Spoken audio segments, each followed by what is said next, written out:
Una vez terminado el nido y cuando los pequeños aguiluchos nacieron, comienza una nueva etapa en la vida de un águila. Ni bien nace, comienza a gritar y lo hace por varias semanas. Es un grito constante por comida y requiere de la destreza de sus padres para satisfacer sus necesidades. Como un recién nacido, lo único que hace es comer y dormir. En la comodidad de su nido y con la constante atención de sus padres, estas águilas bebés no saben que pronto sus padres tendrán que tomar la decisión de independizarlos y entrenarlos para la vida adulta. Hasta ese momento lo único que habían hecho era comer y dormir. Cuando de repente aparece mamá águila, se para al borde del nido aleteando y desordenando con su pico y talones. Lo que antes parecía un ambiente seguro y permanente ahora se convirtió en una zona de terror e inseguridad. El águila madre comienza a sacar ramas con su pico y los pedazos de pieles y hojas que el águila padre había traído para la comodidad de sus pequeños. Este estremecimiento produce que las pequeñas aves tengan que pararse por sí solas en sus talones y aprendan a balancearse en las ramas. Esto no es fácil y tampoco placentero, pero cada día que pasa se fortalecen más y su sentido de balance es perfeccionado. La lección que la madre quiere darles es para prepararlas a cazar su propia comida. Luego de un tiempo, cuando ya aprendieron a balancearse sobre las ramas, llega el momento más difícil de su vida. A una altura de 3000 metros, los padres de estos aguiluchos están volando sobre el nido, cuando de repente el águila madre desciende al nido y frenéticamente comienza a gritar y a aletear nuevamente, pero en esta ocasión con la intención de sacar a sus pequeños del nido. Luego de llevarlos al borde y lanzarlos al precipicio, seguros que morirán, aparece el águila padre y antes que lleguen al suelo los captura y comienza a elevarlos hasta llevarlos al nido nuevamente. Esta experiencia introduce a los aguiluchos a una de las enseñanzas más difíciles de su vida: vencer el temor. Desde ese momento en adelante, las pequeñas águilas tendrán que volar por ellas mismas. La similitud entre esa experiencia en la vida de un águila y un creyente son extraordinarias. Durante los primeros años de nuestra conversión vivimos con la seguridad y la confianza de que todo nos irá bien. Es como si Dios estuviera solo atendiéndonos a nosotros. Los deseos de estar en oración y comunión son naturales. Es que hay respuestas inmediatas y todo se ve tan fácil, pero durante esa temporada se corre el riesgo de desarrollar conceptos que luego pueden llegar a contaminar la fe, porque nada está saliendo mal, todo parece estar en un perfecto orden y balance. Podemos concluir que algo bueno tendremos que estar haciendo para que Dios nos bendiga de tal manera. Lo que ignoramos es que esa etapa es parte de la atención de nuestro Padre que nos está preparando para un momento especial en la vida. De repente, las oraciones no se contestan tan rápido. Los hermanos no son tan buenos como pensaba. La comida de niño espiritual ya no nos alimenta y ya empezamos a tener problemas con algún hermano. Entonces nos preguntamos, ¿dónde está Dios? ¿Se habrá olvidado de mí? Esto puede ser una experiencia frustrante si no interpretas correctamente esa temporada. Esta es la primera etapa en el desarrollo y crecimiento en la vida del creyente. Son tiempos de oportunidades y crecimiento en realidad. Mientras que las primeras experiencias de la vida cristiana pueden ser frustrantes y confusas, tenemos que saber que estas experiencias son necesarias. La vida cristiana es un proceso de constante crecimiento y desarrollo en Cristo. Una de las más importantes lecciones que un creyente debe aprender es que Dios está más interesado en tu crecimiento que en tu comodidad. Así como al águila, el crecimiento y desarrollo en la vida vienen por remoción de la comodidad. Dios hará que el nido sea estremecido. Te permitirá pasar por diferentes experiencias, pruebas y temporadas duras para que madures y seas un digno representante de Dios en el mundo. Estas experiencias pueden causar temor y desánimo al ver que ya no está la comodidad de los primeros años y la seguridad es amenazada constantemente. ¿Estuviste en esa estación alguna vez? ¿Verdad que sí? La segunda carta del apóstol Pablo a Timoteo nos presenta estas realidades con una exactitud y profundidad sorprendentes. Todo comienza en la primera epístola a Timoteo. Este joven pastor, compañero e hijo espiritual del apóstol Pablo, vivió en la comodidad y compañía de uno de los hombres que transformó el mundo con su mensaje y revelación. Fiel compañero y arduo colaborador eran solo algunas de las excelentes cualidades que distinguían a este joven. Su grado de confianza fue tal que lo enviaron a pastorear la iglesia en Éfeso. Imagínate el entrenamiento de este joven a los pies del apóstol Pablo. Evidentemente llegó a Éfeso a pastorear durante un tiempo de avivamiento. La iglesia estaba en crecimiento, personas se convertían con regularidad. Por eso el apóstol Pablo tuvo que escribir una carta para darle instrucciones de cómo organizar y administrar la iglesia. Todo marchaba de maravillas, cuando de repente llegó al poder uno de los emperadores más crueles de la historia, Nerón. Este comenzó una ardua campaña para destruir a la iglesia y matar a los cristianos. Usando la hoguera, el espectáculo y la humillación pública, buscaba amedrentar a los cristianos y llevarlos a negar a Dios. Durante el proceso logró que algunos abandonaran la fe y muchos estaban atemorizados y confundidos, incluyendo a Timoteo. Esta crisis motivó al apóstol Pablo a escribir su segunda carta, totalmente distinta a la primera. Esta carta tiene como propósito consolar y dar instrucciones a Timoteo de cómo enfrentar la temporada de pruebas que le sobrevino. En el primer capítulo de la segunda epístola descubrimos 6 principios poderosos que te ayudarán a vivir y a mantenerte en las alturas. En primer lugar, alguien está orando por vos. Dice 2 de Timoteo capítulo 1 y versículo 3: sin cesar me acuerdo de ti en mis oraciones, noche y día. El apóstol comienza su carta recordándole a Timoteo que es muy amado para él. Esto es muy importante cuando alguien está pasando por una prueba. Los sentimientos más importantes durante ese tiempo son la soledad, la confusión y la incertidumbre del futuro. Estas emociones pueden llevar a la persona a tomar decisiones que compliquen aún más su vida. Las palabras motivadoras y de aprecio son muy alentadoras en tiempos de crisis. El deseo de dejar todo y abandonar el propósito de Dios puede desaparecer al escuchar que otros están orando por nosotros durante una crisis. Nunca subestimes el poder de la oración a favor de una persona durante una temporada de pruebas.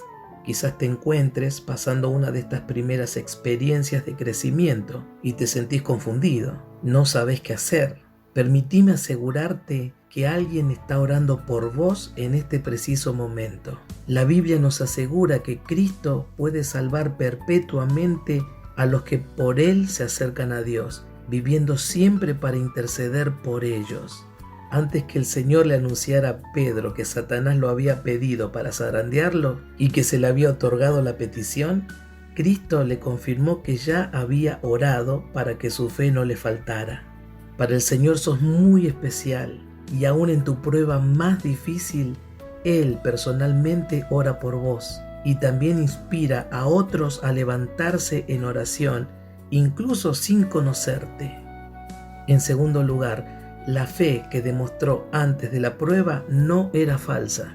Dice en el capítulo 1 y versículo 5, trayendo a la memoria la fe no fingida que hay en ti, la cual habitó primero en tu abuela Loida y en tu madre Eunice, y estoy seguro que en ti también. Mis amados hermanos, en tiempos de prueba y temporadas de sufrimiento, es posible llegar a cuestionar la fe que un día demostraste. La intensidad del sufrimiento y el dolor de las angustias te pueden llevar a creer que todo era un engaño, una emoción, un cuento. Para contrarrestar estos sentimientos, Pablo recurrió al testimonio personal que él vio en Timoteo y al historial de fe del cual procedía. Fíjate, se menciona a su abuela Loida y a su madre Eunice. Estas dos personas tuvieron una gran influencia espiritual en la vida de Timoteo y demostraron una fe legítima que también le impartieron a él. La fe que demostraste antes de la prueba que puedas estar pasando o pasarás es una fe legítima. Tu confesión de hacer a Cristo Señor y Salvador de tu vida te conectó a una genealogía de gente de fe. Aun si en tu familia no hubiera ningún creyente, la fe que profesaste es la que mantuvo a hombres y mujeres a través de la historia, aun en situaciones muy difíciles. El capítulo 11 de la carta a los Hebreos nos presenta una galería de nuestros antepasados y cómo la fe que demostraron ante las dificultades de la vida les dio la victoria y la recompensa de su obediencia. Ese es el linaje de tu fe. No permitas que el enemigo te engañe y te haga dudar de la medida de fe que te fue impartida. Sos más que vencedor y esa prueba la vas a pasar en el nombre de Jesús. En tercer lugar, la fe enciende el don de Dios que está en vos, por lo cual te aconsejo que avives el fuego del don de Dios que está en ti por la imposición de mis manos. La fe es el aventador que enciende la llama. Por causa de la fe que te fue impartida, podés mantener encendido el fuego del don que está en vos. El fuego de adentro es más poderoso que el fuego de afuera. Durante temporadas de pruebas, las personas parecen olvidar el llamado y la gracia particular que recibieron. Pero no dejes que ese don se apague. La comisión de Dios sobre tu vida está diseñada para habilitarte a pasar cualquier prueba en el camino. En cuarto lugar, Dios había anticipado tu prueba y te impartió valentía, amor y dominio propio. Porque no nos ha dado Dios espíritu de cobardía, sino de poder, de amor y de dominio propio. Valentía no es la ausencia de temor, sino la decisión de no ser dominado por él. En tu genética espiritual se encuentra esta maravillosa virtud dada por Dios a sus hijos. La valentía que Dios da no es arrogancia o autosuficiencia, sino la disposición resoluta de confiar en lo que Dios dijo. Él declaró que estará con vos hasta el fin y no te desamparará. El amor es el que echa fuera el temor y te capacita para tener compasión y misericordia. El dominio propio trata con una mente indisciplinada. Antes que estuvieras atravesando esa prueba, ya Dios había depositado en vos lo necesario para pasarla, créelo. Quinto, otros pasaron serias dificultades y no se rindieron. Por tanto, no te avergüences de dar testimonio de nuestro Señor, ni de mí, preso suyo, sino participad de las aflicciones por el Evangelio según el poder de Dios. En el tiempo que Pablo escribió esta carta estaba preso en Roma. Pablo apeló a un sentimiento más profundo que el de sufrir humanamente. Su exhortación estaba dirigida a descentralizar a Timoteo de sí mismo y descubrir que aquel sufrimiento lo estaba haciendo partícipe de algo más glorioso. El apóstol lo llama las aflicciones por el Evangelio. Era como si Pablo le estuviera diciendo a Timoteo: yo sé por lo que estás pasando, yo mismo estoy preso, pero no doy un paso atrás porque este sufrimiento está produciendo algo glorioso en mí. En 2 de Corintios capítulo 4 versículo 17, Pablo le llama a los padecimientos esta leve tribulación momentánea. Cuando comparaba lo que la prueba estaba produciendo en él con lo que estaba sucediendo fuera de él, decía: esto es una leve tribulación en comparación con el eterno peso de gloria que está produciendo esto en mí. Por lo tanto, no me rendiré. Mi querido hermano, tu sufrimiento no es en vano. Mientras parece que todo está perdido y deseas huir de esas situaciones, Dios está formando en vos un eterno peso de gloria. Ninguna prueba te dejará como te encontró. Sexto, antes que pasaras por esa prueba, Dios tenía un propósito y dispuso gracia para que vencieras. Quien nos salvó y llamó con llamamiento santo, no conforme a nuestras obras, sino según el propósito suyo y la gracia que nos fue dada en Cristo Jesús antes de los tiempos de los siglos. Nerón estaba intimidado y dándoles muerte a los cristianos. El temor, la incertidumbre del futuro y la duda habían llegado al corazón de la iglesia y aún a Timoteo. En medio de este mar de emociones, Pablo le dijo a su hijo Timoteo: antes que hubiese un Nerón y una persecución, ya Dios te tenía en su agenda. No sos un accidente o un experimento. Dios tiene un propósito en tu salvación desde antes de la fundación del mundo. Naciste en el tiempo correcto para el propósito correcto. Lo más glorioso es que todo esto es un regalo de pura gracia. No fue conforme a tus obras, sino según el propósito y la gracia que son de Cristo Jesús. Efesios capítulo 1, versículo 11 dice: en Él asimismo tuvimos herencia, habiendo sido predestinados conforme al propósito del que hace todas las cosas según el designio de su voluntad. La palabra predestinación quiere decir que Dios preparó el fin antes que comenzaras. El último capítulo ya está escrito: eres más que un vencedor en Cristo. Mis amados, los Nerones que se han levantado contra ustedes no pueden prevalecer. No te desesperes en esta temporada de aflicción y dificultades. El Señor está con vos para librarte de todo mal. Fuiste creado para las alturas. Su propósito siempre será más grande que tus dificultades.